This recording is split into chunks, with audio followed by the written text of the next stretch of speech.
Hello again, Florida librarians, and welcome back. This is number 2 out of 3 of short presentations for the second week of our 3-week marketing course. Now that you've done some thinking about organizational culture and thought about goals and objectives, done a little bit of research on your community, we're going to get into the nitty-gritty of marketing, sorting out the many ways you can get your message across. In some ways, this is like choosing how you're going to move your message between you and your audience. You can think of it as delivering in the same way you deliver a letter or a package. If you'd have to decide whether to take it by hand, send it on a plane or a train, or drive it over, or hire someone else to take it for you. The challenge you face with delivering messages, marketing messages of any kind, is that there are seemingly endless choices. This can be a blessing because you can communicate with lots of people for very little or virtually no cost using electronic resources and social media. And print materials are easier today than they used to be, prepared with user-friendly software and simple duplication methods. But these many choices can also be a real curse because it's easy to forget that the key is to pick the right one for your particular message to this particular audience. You wouldn't send a refrigerator through the U.S. Postal Service, but you wouldn't send a Valentine's card via UPS. Many of us succumb to the bright, shiny object syndrome and use the latest, slickest, or most enticing method that arises without considering whether it's right for this particular application. The basics of marketing always still apply. Good planning, consistency, frequency, audience segmentation, and targeted messages. Without these things, no amount of posting to your Facebook page or sending pithy tweets or educating yourself about Snapchat will promote your library. The next several presentations will focus on various kinds of delivery methods, and today we're going to begin with good old-fashioned printed materials and talk about your website as well. But before we get started with the very specific methods, let's think about branding. This is a word I hear often these days from librarians, usually in the sentence, "We need better branding." Let's unpack the term. Now, first of all, of course, there's branding in the old-fashioned sense, illustrated here, a proprietary seal of ownership. And then there's branding in the modern corporate sense that comes to mind, a carefully constructed, consistently used image that extends to everything the organization does. Every communication is recognizable, hopefully immediately, and where it originated is very clear. Take a look at a company whose products you use. Apple here is one salient example. Everything Apple is recognizably branded, from computers and phones to buildings. Their website, their packaging, the user guides all have a recognizable look and feel, which is carefully crafted and thought through. Libraries have also come to focus on branding in recent years. A brand is a consistent look and feel across all your communication. The website, bookmarks, posters, letterhead, business cards. It's a logo, a type font, a set of print styles, a web page, grids, picture sizes and quality, even choices about bumper stickers or bookmarks or tote bags, and the image on the side of your bookmobile. This is all branding related. But there's more. Your brand is more than a graphic identity consistently applied. It is also the feel of your organization. Library, in general, is a brand, as, for example, is Florida or Montana or Vermont. The word evokes a visual picture in the listener's mind and a set of feelings or memories. The library already has this generic, intangible brand. Market research by OCLC, for example, defines this brand as trusted and reliable and worthy, and many other good things. While you're thinking about visual branding, I recommend that you also think about this more intangible kind of branding and what you want to convey about your library. Large corporations spend a huge amount of money and time on branding and on ensuring that their brand is used properly throughout. Many places have weighty manuals for staff prescribing exactly how their logo and other brand information is to be used, right down to the place on the page or website where it must be used, the color of the paper, pretty much everything involved in producing any public communication. But you can begin branding with some very simple steps. Develop a logo. This can be a simple treatment of your initials or your name, or an image that fits your essential look and feel. There are lots of good examples of library brands out there. Develop a simple style sheet for your publications and website. What type family, sizes, general proportions for various print materials, and importantly, your signage internally. But while you're talking about branding in the library, please be careful of what I'm calling the Seattle syndrome. Last year, the Seattle Public Library hired a consulting firm to lead a rebranding process. This is not an unusual thing for large libraries to do, but in this case, the Seattle Public Library's constituents were really not pleased. In fact, the library was publicly excoriated in very strong terms. One newspaper editorialized that the library was, quote, about to blow a bunch of cash on a lot of cosmetic nonsense in a misguided effort to appear relevant in a corporate world dominated by sleekness and soullessness and sadness.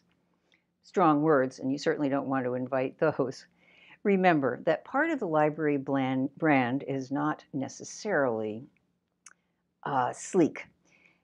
Sometimes to over-identify with the corporate world isn't always appropriate for a publicly funded agency that exists to serve everyone. Again, we have a lot to learn from the for-profit corporations around us, a lot. But over-identification can be problematic in a tax-supported institution. But in short, branding is very important, both the graphic identity side and the tone, the intangible elements of it. But it isn't the panacea that some take it to be, and it should be library appropriate. Now, let's talk about some of those specific choices for marketing materials. First, good old-fashioned basics, print materials that you generate for distribution in the library and in strategic places throughout the community. It's easy to dismiss the utility of good old-fashioned posters and flyers when talking about marketing in the 21st century, but they can be extremely effective in certain circumstances. Small towns or tight communities still gather around the big bulletin board in the grocery store or co-op or senior center and see what's on offer. Tourists and short-term visitors, Airbnb hosts, pick up flyers and keep them for reference with other material about your community. It's really important to get your material out of the library and into the right places. For example, a poster or flyer about a program on seed saving available at the local natural food store, flyers about health information at the library in doctor's offices, information about services to new immigrants and other government offices where you can find people who are going to want them. Just getting a brochure printed isn't marketing. Distributing it widely and thoughtfully, replenishing supplies regularly, and quickly removing obsolete material are crucial to effective use of print material.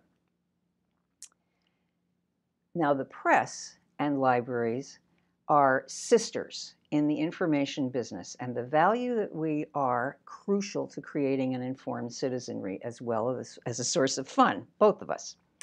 Sure, newspapers as we knew them 10 years ago are very much on the wane, practically unrecognizable. But just as libraries hold to timeless values even when the actual materials change, the basic roles and intentions of journalists are not much different than they have been. It's always been a good idea to attend to developing relationships with newspapers, radio stations, and television stations that serve the same area your library serves. It's still a good idea. We know that newspapers aren't as robust as they used to be, and radio stations have added dimensions with podcasting. But these outlets are still trusted and much devoured, and editorial boards still have considerable influence on, for example, voters. Of course, too, many local papers print a simple calendar of events that people habitually refer to. And even more, if you develop a personal relationship with reporters or other staff of these organizations, when something interesting happens at your library or something controversial, you're a long way toward fair and useful coverage. When I first became involved in helping libraries with marketing efforts, one of the first things I would always hear is, we need a snappy brochure. But these days, I much more often hear, we need a much better website. You do need a good website, and for many reasons. The first is to bolster your brand with exciting information on the screen without scrolling. In other words, putting the most important material, what would be in a newspaper, above the fold. And second, a different reason is that many of your most important services and those with the greatest impact are offered through your web portal. Links to ebooks, to downloadable audio or video, to online classes and training, to practice testing, ESL, and even GED classes. Designing a site that is both attractive and inviting and effectively guides people to the one thing they really want when they log on is quite challenging, and it's very important. But the good news is that many very smart people have thought about this a lot, and there's a lot of help out there. These examples of library websites are from Matt Anderson's blog, which is going to be in your resource list. There are a number of factors in designing a website from a marketing point of view. You want people to stay there. You want people to have the feeling of a treasure hunt. Think of how you feel when you're rummaging around on, say, Amazon, of discovering wonders. And you want people to feel confident that they'll get to the one thing they're there for. It should be easy to read and see. What are your hours? How do I call? Where's the catalog? And absolutely do not forget the importance of a useful mobile website. Most millennials use their cell phone or tablet a lot more than laptops. And I think most of us can testify that this is increasingly true of Xers and Boomers as well. Now that we've done this speed of sound travel through branding, print, and web roles in marketing, let me acknowledge that any one of these subjects could easily be the subject of a full day's workshop. But for now, think about and analyze your library's brand. You do have one, even if it's hazy or intangible or a little ragged around the edges.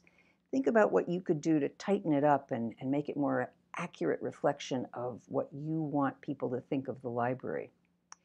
Try to remember that it's not a good idea to undertake more than one or two things at a time that you can focus on.